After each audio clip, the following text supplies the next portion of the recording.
opportunities that I had, you guys had the same thing. One of the things I always like for people to mention when they introduce me to guys like you and everybody like you is the fact that I was never drafted. Okay, I wasn't the best guy on my team. I wasn't Derek Jeter. I wasn't going to get that, that silver spoon, as they say. But what I did do, I grew up in Cincinnati, Ohio, and I grew up with a team called the Cincinnati Reds. I'm sure you guys all know the Reds. All right, well, back in my day, there was a player like you guys looked up to Derek Jeter that I looked up to. His name was Pete Rose. And Pete Rose, I was really lucky because, how old are you? 10? I was by your age, and my best friend's dad was the announcer of the Cincinnati Reds. And we used to go to spring training every year with them. And I got to be a bat boy. And I got to be in the clubhouse, in the locker room, and I got to know these guys.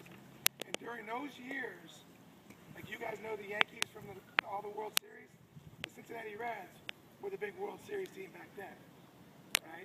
And I got to meet these guys and really watch how they went about their work. And the one thing that I noticed about Pete Rose, who, by the way, if any of you don't know it, Pete Rose has the most hits ever in the game of baseball, okay? And one thing that I always watched with Pete was, as a kid your age, looking up to this guy, is he wasn't the best athlete on the team. He wasn't, the star player. There was guys like Ken Griffey Sr., Jr., Sr.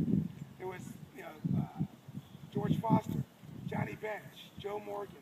There were some really big, great athletes on those teams. And Pete Rose wasn't one of them.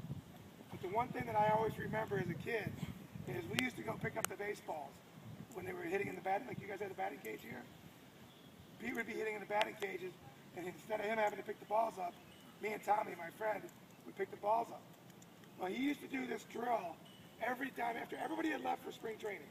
All the other players went back to the hotel. Pete stayed at the field to work on his hitting, all right? And he would go in one of those cages, and he would put the machine, the Iron Mike machine, on about 70, 75 miles an hour. Not 90, because I know you guys like to hit real fast, but 70, 75 miles an hour.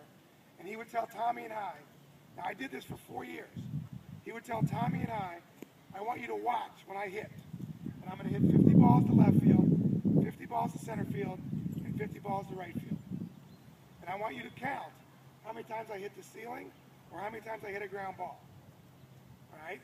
And he told us, because we were picking the balls up, if I don't hit 40 out of 50 each way, I'll take you guys to dinner. All right? For 4 years I did this. Okay? And when they first told us that, we're like, hey, free meals, a lot of free meals. 4 years I did this. I went to dinner 5 times.